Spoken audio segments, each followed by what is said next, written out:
Also, conversation needs to happen. Inflation has hit 9.1%. For the last year, every month, the number has come in higher than expected. At some point, wouldn't all of these experts just bump their numbers so high that it wasn't possible to be higher than expected? I don't know how it's possible that you, me, everybody out there living in normal America who's having to pay over $100 to fill up our gas tanks, who has to go out to grocery stores and pay 10 and 20% more for products on the shelves. I don't know how it's possible that all of us can see that inflation is real, that we can live with it on a daily basis, and all of these brilliant economists who told us that inflation was transitory, that it was a good thing, that there was no significance to it long range, that it was going to fade quickly. How did they all end up 100% wrong? Because they don't live in real America.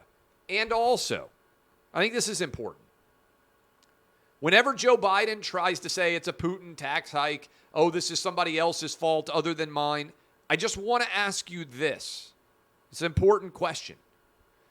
What would inflation in America look like if Joe Biden had gotten his way and passed Build Back Better, which would have pumped trillions of more dollars into the economy? We'd be sitting potentially at 15 or 20% interest instead of 9% inflation rate. And so Joe Biden has actually been protected by Senator Manchin and Senator Sinema. And I hope Senator Manchin lives up to the statement that he put out earlier today. And I'm going to read this for you guys, where he said, no matter what, this is a statement on 9.1% inflation.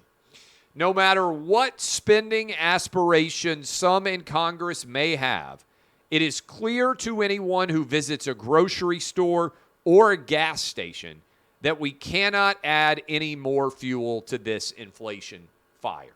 Joe Manchin was 100% right about inflation. If being right actually rewarded you in the Democrat Party, Joe Manchin would be the front runner to be the nominee for president in 2024 for Democrats. Instead, he's probably going to have to flip to either an independent or to a Republican in order to be reelected in 2024 as a senator from West Virginia. I want you to think about that for a minute. Joe Manchin was right about everything as it pertains to inflation. And rather than be rewarded for that in the Democrat Party, they would still vote to spend trillions more dollars if they could and send inflation skyrocketing even higher, because there are virtually no Democrats, at least not out in public, that are willing to acknowledge having basic business common sense. So I give credit to Joe Manchin, Democrat for West Virginia. I hope that he's going to stand by his words and effectively put down his pen and say, we're not doing anything more in Congress until after the midterms. We've got an inflation disaster, 40-year high. The last thing we need to do is keep having government pour more fuel onto the inflation fire.